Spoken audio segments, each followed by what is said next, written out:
ODS 3 na sua tela, aparecendo ali o selo, saúde e bem-estar, e é isso que a gente espera, e é isso que a gente deseja. Por isso a gente convida o terapeuta integrativo Jerônimo Venâncio para participar conosco aqui dentro do Sagres em Tom Maior, e a minha companheira diária, Lívia Bailão. Sejam muito bem-vindos, em especial nosso visitante, Jerônimo, seja muito bem-vindo. Obrigado, boa tarde Vinícius, Lívia, boa tarde a todos que nos assistem aqui. Muito obrigado aí pelo carinho do convite. Lívia, muito obrigado e seja bem-vinda. Oi, Vinícius, ótima tarde, saudade de estar aqui ao vivo no Tom Maior, é uma alegria todas as tardes, como sempre. Um grande abraço para você no estúdio, para toda a equipe do programa, do Sistema Sagres. Obrigada, Jerônimo, também, por estar aqui conosco. Um grande abraço para todos e todas que nos acompanham. Vamos levar um pouco mais de leveza e de esperança para quem está nos acompanhando. E aí, Jerônimo? E otimismo, né, Vinícius? Otimismo. Precisamos de otimismo, de acreditar que é possível passar por toda essa situação. E aí, Jerônimo, quando a gente fala de terapias alternativas, de terapias integrativas, eu queria que você explicasse. Existe diferença e as semelhanças entre a terapia tradicional, a terapia integrativa e a terapia alternativa. Porque normalmente a gente pode, quando a gente encaixota e separa, fica parecendo que são concorrentes. E me parece que não é bem essa a ideia, né? Não, de jeito nenhum. Acho que não tem concorrência. Cada coisa tem uma particularidade, digamos assim.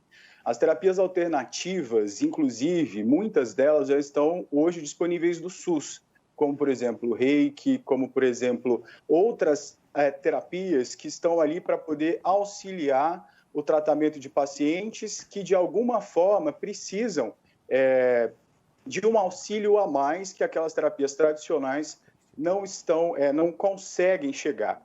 Por exemplo, nas terapias alternativas, a gente tem coisas que podem trazer um aspecto, digamos, um consolo emocional, um consolo espiritual e também até mesmo trabalhando realmente o bem-estar do paciente como um todo, né? Do cliente como um todo, olhando para ele como alguém que pensa, que sente, que tem realmente problemas que estão ali afetando o físico dele, mas além disso, as questões psicológicas, as questões emocionais, espirituais. Então, nós todos somos mais do que uma coisa só, né?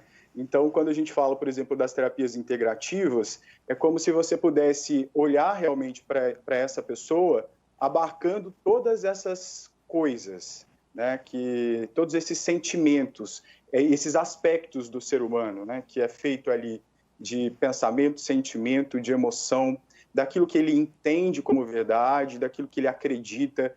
E em momentos como que nós estamos vivendo, aquilo que nós acreditamos é muito importante. Mas essas terapias não se excluem, na verdade. O interessante é que tudo caminhe conjuntamente, né? Conjuntamente. Por exemplo, trabalhar com um psicólogo, trabalhar com um terapeuta que traga alguma alternativa àquilo que ele já trabalha com psicólogo.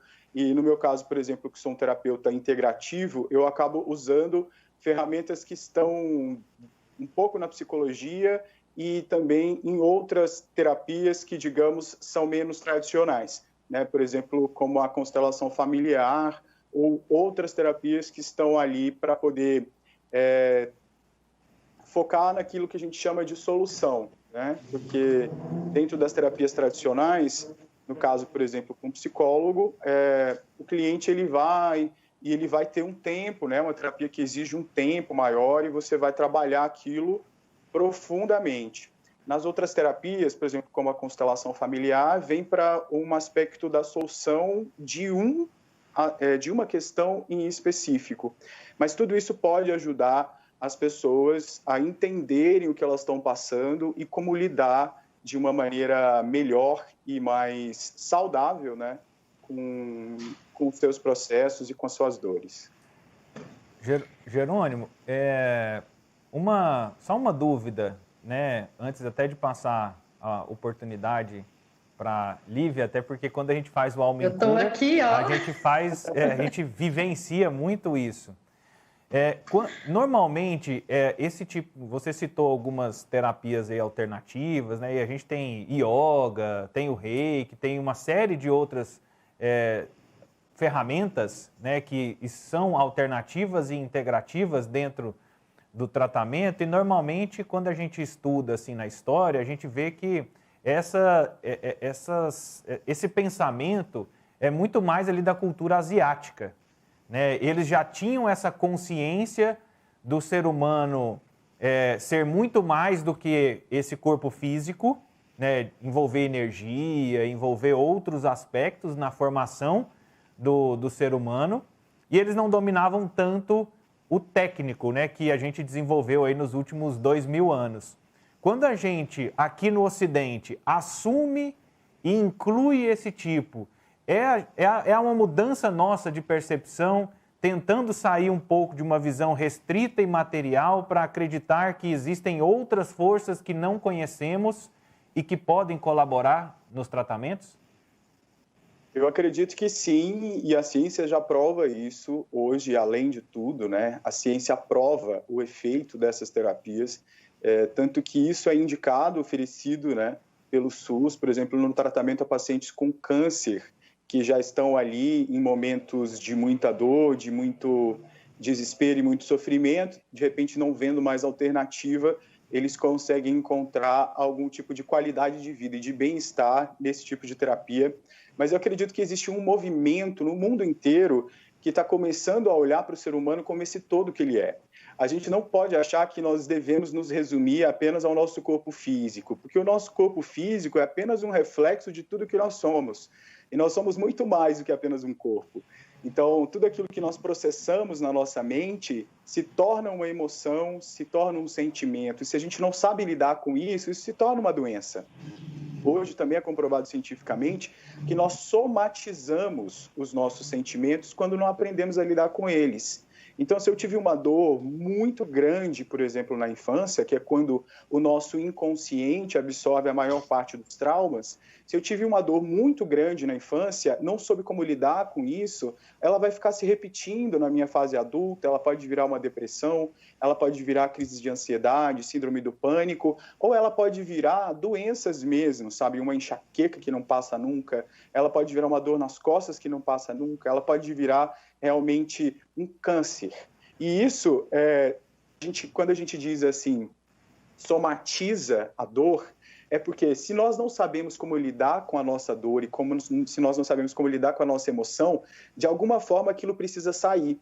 Porque o nosso corpo, ele registra as histórias, o nosso corpo físico, mas o nosso corpo emocional, o nosso corpo mental, o nosso corpo espiritual, a gente carrega tudo isso. Só que o nosso corpo físico é que, de alguma maneira, tem que dar vazão para essas coisas. E se a gente não encontra a forma de dar vazão para isso, a gente acaba, então, criando essas doenças, criando essas dores. E à medida em que você olha para tudo o que existe, para o ser humano como todo que ele é, a gente pode, então, encontrar alternativas que, de repente, são muito menos dolorosas, com certeza muito menos dolorosas, podem contribuir com a qualidade de vida da pessoa, com a felicidade, para a gente encontrar realmente um movimento de leveza, de viver em paz e de encontrar a paz em tudo que a gente vive. E, inclusive, de descobrir o que é que está deixando a gente frustrado na nossa vida, o que é que está deixando a gente infeliz, e sofrendo, sabe? Porque muitas vezes a gente está carregando um sofrimento que a gente não sabe de onde vem, e muitas vezes esse sofrimento, ele está aqui, ó, no peso das nossas costas, e a gente não sabe como tirar. A gente não sabe como tirar. E a gente só consegue fazer isso quando a gente vai para um processo profundo de autoconhecimento, e eu acho que é isso que vem das tradições asiáticas que você disse.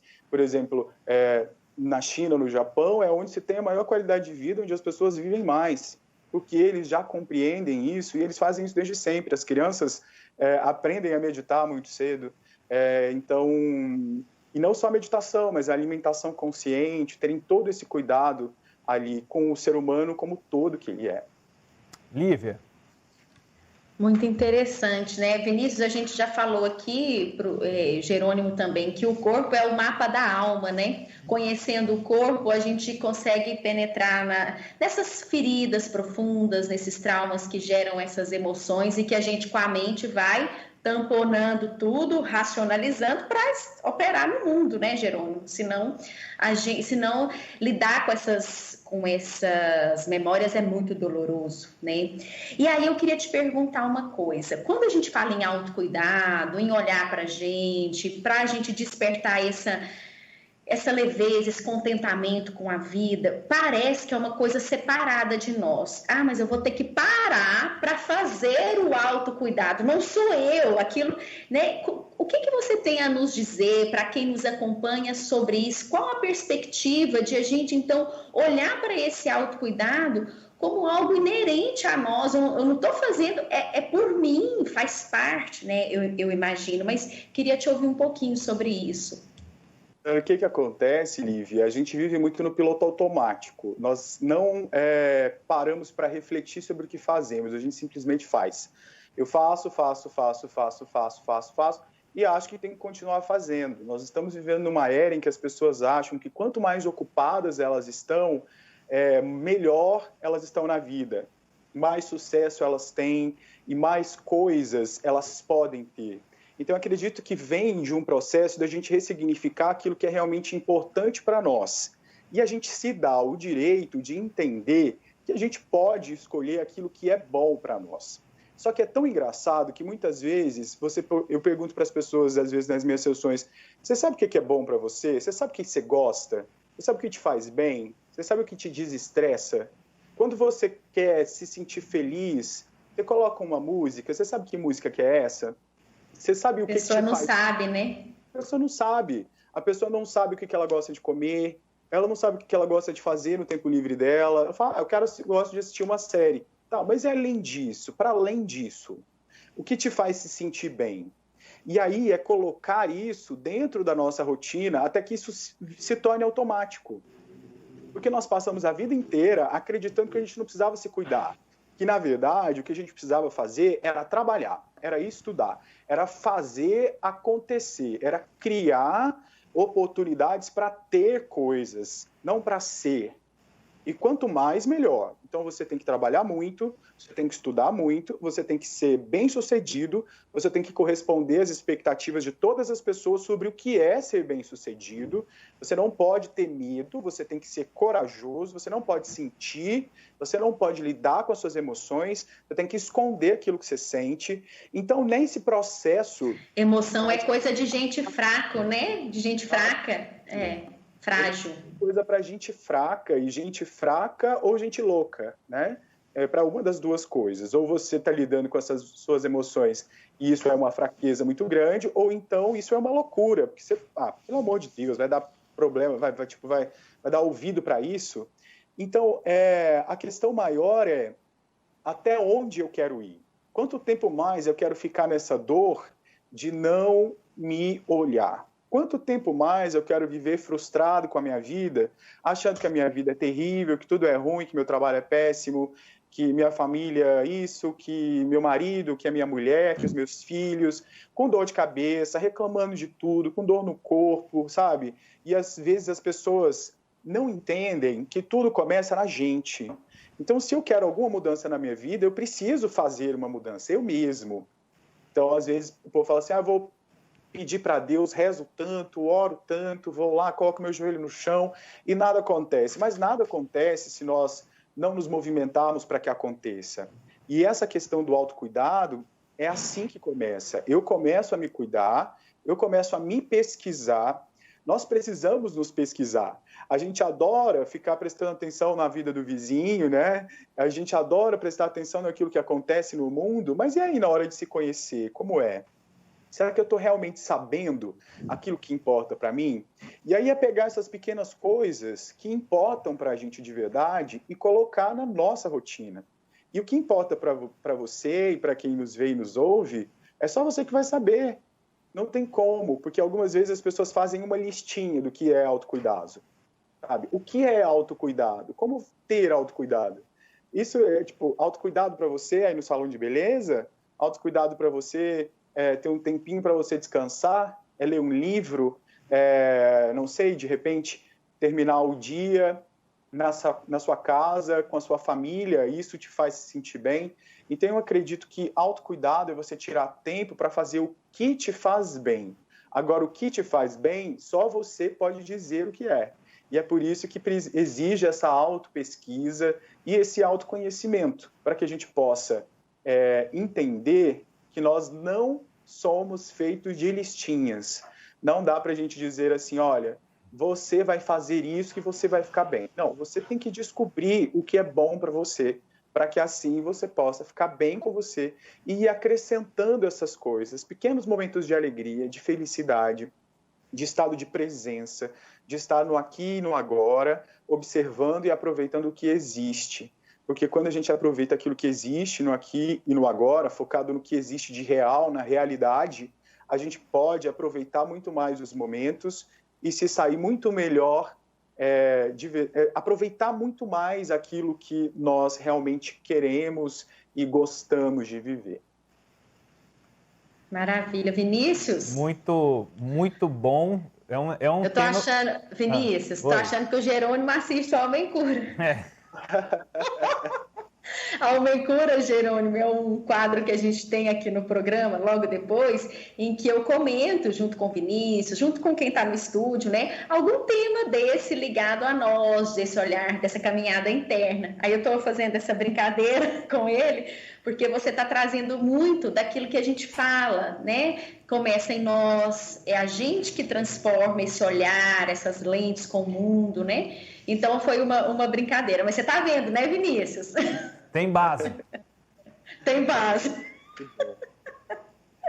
Jerônimo, eu acho que pelo tema, nós ficaríamos aqui uma tarde inteira conversando sobre isso, mas infelizmente a gente precisa seguir aqui no nosso programa, mas eu agradeço muito a sua disponibilidade de compartilhar conhecimento, essa experiência conosco e que a gente possa ter feito pelo menos uma pessoa pensar diferente, olhar para si diferente, porque esse é o nosso propósito aqui dentro do Sagres em Tom Maior. Então eu agradeço muito a sua contribuição. Eu que agradeço a oportunidade de estar aqui com vocês, obrigado pelo espaço e parabéns a vocês por darem esse espaço para esse tipo de assunto, porque realmente é um assunto que eu acho que todos nós estamos precisando e cada vez mais precisando desse cuidado e desse toque, né? E parabéns para vocês pelo Alma que Cura, é isso? Cura da alma em cura. Alma em cura, é isso aí. Isso, obrigada. Esse é o Jerônimo Venâncio, ele que é terapeuta integrativo, participando conosco aqui dentro do nosso Sagres em Tom Maior. A gente vai disponibilizar esse vídeo para que você depois possa assistir com calma. Se você pegou a entrevista no meio do caminho, você pode acompanhar no nosso canal no YouTube e também no sagresonline.com.br. É muito importante que você se conheça, que você se olhe, porque isso faz parte de transformar informação em conhecimento.